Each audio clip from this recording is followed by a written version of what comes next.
নমস্কার বন্ধুরা, পূর্বাস কিচেনে আপনাদের সবাইকে স্বাগত জানাই। আজকে আমি সম্পূর্ণ নিরামিষ একটি আলুর দমের রেসিপি আপনাদের সঙ্গে শেয়ার করব। একটু ইউনিকভাবে বানাবো, সেই জন্য আমি এখানে একটু ছোট সাইজের আলু নিয়েছি। তবে খুব বেশি ছোট সাইজের না, একটু মিডিয়াম সাইজের আলু ব্যবহার করছি। তবে আপনারা চাইলে এর থেকে ছোট সাইজের আলুও ব্যবহার করতে পারেন। সেই ছোট আলু দিয়ে কিন্তু এই রেসিপিটি বেশি ভালো হয়। আমার কাছে ছোট আলু ছিল না, সেই জন্য আমি এই রকম সাইজের আলুটাই নিয়েছি। এবার আলুগুলোকে পরিষ্কার করে ধুয়ে নিয়েছি। তারপর একটি প্রেসার কুকারের মধ্যে আলুগুলো আমি সেদ্ধ করে নেব। আজকে আমি আলুগুলো সেদ্ধ করেই আলুর দম বানাবো। এবার আমি আলুগুলোকে দুটো সিটি দিয়ে দেব। পরিমাণ মতো জল দিয়ে দিয়েছি, যেমন আলুগুলো জলের মধ্যে ডুবে থাকে সেইভাবে প্রেসার কুকারে সেদ্ধ করে নিতে হবে। যতক্ষণ আলুটা সেদ্ধ হচ্ছে ততক্ষণ একটি মশলা রেডি করে নেব। একটা মিক্সিং জারে দিয়ে দিলাম কয়েক টুকরো আদা আর একটা বড় সাইজের টমেটো কুচি, আর দিয়ে দিচ্ছি 1 টেবিল চামচ পরিমাণে পোস্ত, আর ঝালের জন্য বেশ কয়েকটা কাঁচা লঙ্কা।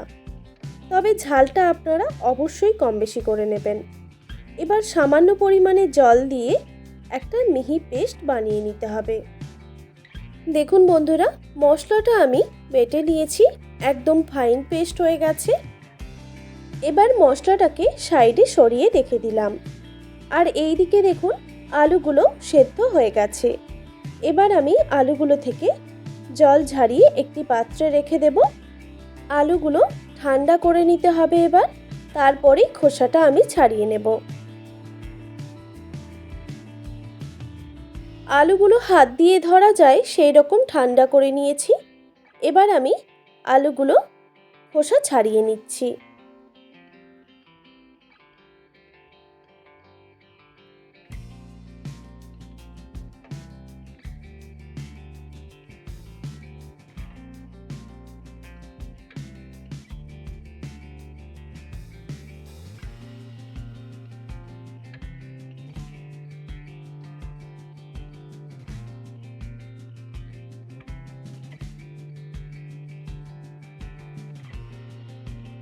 আলুগুলোর আমি খোসা ছাড়িয়ে নিয়েছি।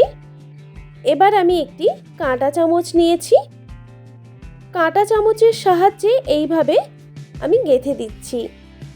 আমি যেহেতু গোটা আলু দিয়ে আজকে আলুর দম বানাচ্ছি, তাই আমি এই পদ্ধতিটা ব্যবহার করছি।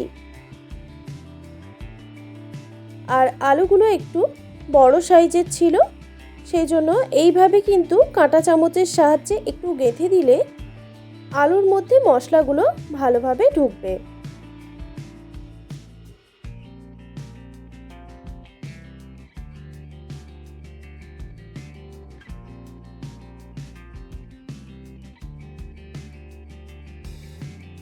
আলুর দম বানানোর জন্য আলু একদম রেডি। এবার একটি কড়াইতে দিয়ে দিচ্ছি পর্যাপ্ত পরিমাণে সরষের তেল। আমি সরষের তেল দিয়ে রেসিপিটি বানাচ্ছি, আপনারা চাইলে সাদা তেল দিয়েও বানাতে পারেন। এবার তেলটা গরম হয়ে গেলে এখানে আমি গোটা গরম মশলা দিয়ে দিচ্ছি একটা তেজপাতা, একটা শুকনো লঙ্কা, এক টুকরো জয়িত্রী, 2 টুকরো দারচিনি, 2টো এলাচ আর 2টো লবঙ্গ। এবার গোটা গরম মশলাগুলো খুব ভালোভাবে ভেজে নিতে হবে। গোটা গরম মশলা থেকে যখন সুন্দর ফ্লেভার ছেড়ে দিবে, তখন দিয়ে দিতে হবে সামান্য পরিমাণে গোটা জিরে বা সাদা জিরে। এবার জিরেটা ভাজা হয়ে গেলে দিয়ে দিচ্ছি সামান্য পরিমাণে হিং। যেহেতু আমি সম্পূর্ণ নিরামিষভাবে এই রেসিপিটি বানাচ্ছি, তাই হিংটা ব্যবহার করলাম।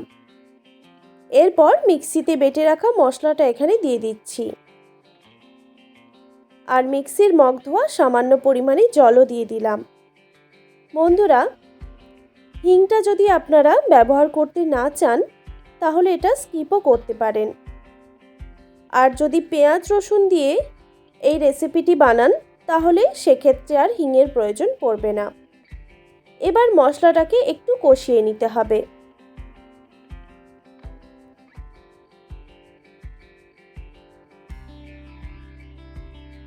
দেখুন বন্ধুরা, আমি মশলাটাকে একটু ভেজে নিয়েছি। এবার এখানে আমি কিছু গুঁড়ো মশলা অ্যাড করব। দিয়ে দিচ্ছি হাফ টেবিল চামচ পরিমাণে হলুদের গুঁড়ো, হাফ টেবিল চামচ ধনে গুঁড়ো, হাফ টেবিল চামচ জিরে গুঁড়ো, আর ঝালের জন্য দিয়ে দিচ্ছি লঙ্কার গুঁড়ো 1 টিস্পুন। যেহেতু আমি কাঁচা লঙ্কা ব্যবহার করেছি, সেই জন্য আমি লঙ্কার গুঁড়োটা একটু কমই দিলাম। এবার স্বাদ মতো নুন দিয়ে দিলাম। এবার মশলাটাকে খুব ভালোভাবে কষিয়ে নিতে হবে। খেয়াল রাখবেন, মশলা যত ভালো কষানো হবে রান্না ততটাই ভালো হবে, সেটা নিরামিষ হোক বা আমিষ।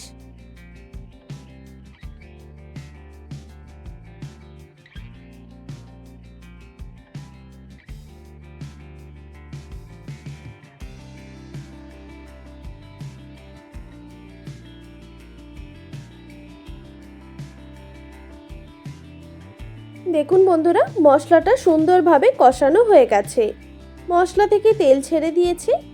এবার এই সময় আমি দিয়ে দিচ্ছি সামান্য পরিমাণে মটরশুঁটি। এটা ফ্রেশ মটরশুঁটি। এখন যেহেতু শীতকাল, তাই বাজারে অ্যাভেলেবেল পাওয়া যাচ্ছে এইরকম মটরশুঁটি। আপনারা অবশ্যই এই রেসিপিতে সামান্য পরিমাণে মটরশুঁটি ব্যবহার করবেন, তাহলে খেতে ভালো লাগবে।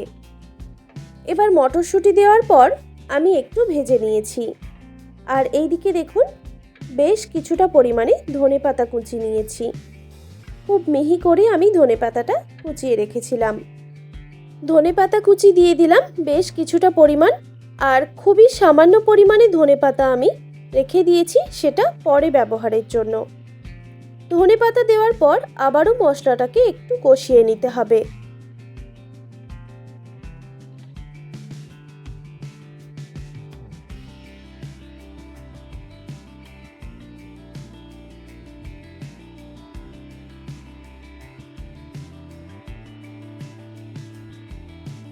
ধনেপাতা আর মটরশুঁটি দেওয়ার পর মশলাটাকে আমি একটু কষিয়ে নিয়েছি।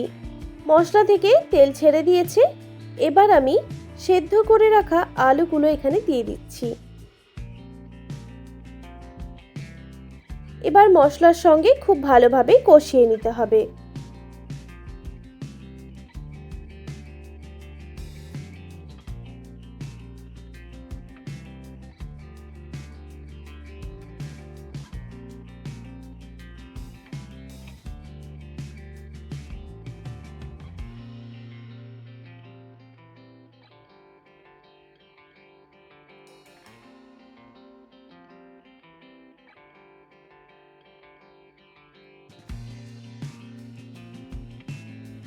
মশলার সঙ্গে আমি আলুগুলো খুব ভালোভাবে কষিয়ে নিয়েছি।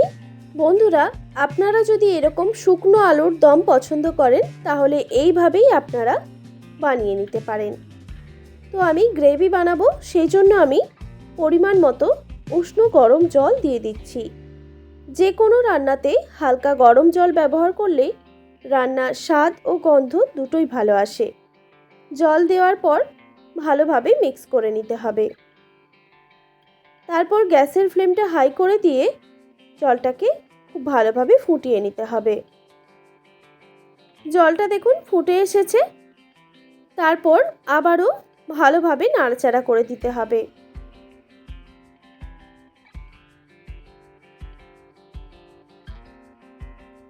এবার গ্যাসের ফ্লেমটা একদম লোতে রেখে এটাকে আমি রান্না করে নেব প্রায় 5 থেকে 7 মিনিটের জন্য।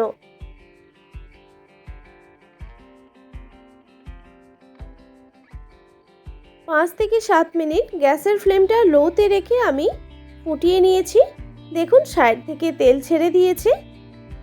আমাদের সম্পূর্ণ নিরামিষ আলুর দম রেডি হয়ে এসেছে। এবার আমি স্বাদের ব্যালেন্সের জন্য সামান্য পরিমাণে চিনি দিয়ে দিচ্ছি। তবে চিনিটা পুরোটাই অপশনাল, আপনারা চাইলে এটা স্কিপও করতে পারেন। আমি যে কোনো রান্নাতেই সামান্য পরিমাণে চিনি ব্যবহার করি। সামান্য পরিমাণে চিনি ব্যবহার করলে স্বাদের ব্যালেন্সটা ঠিকঠাক হয়ে যায়। চিনি দেওয়ার পর ভালোভাবে আমি মিক্স করে নিলাম। দেখুন আলুর দম একদম তৈরি। এবার এটা আমি গরম গরম পরিবেশন করব। এই রেসিপিটা লুচি, পরোটা, রুটি কিংবা পোলাও, ফ্রায়েড রাইসের সঙ্গেও দারুণ লাগে। আর প্লেন রাইসের সঙ্গেও কিন্তু মন্দ লাগে না। আপনারা অবশ্যই বাড়িতে একবার হলেও ট্রাই করে দেখতে পারেন। দেখুন বন্ধুরা, ওপর থেকে আমি ধনেপাতা কুচি ছড়িয়ে দিয়েছি, যেটা আমি আগেই একটু তুলে রেখেছিলাম।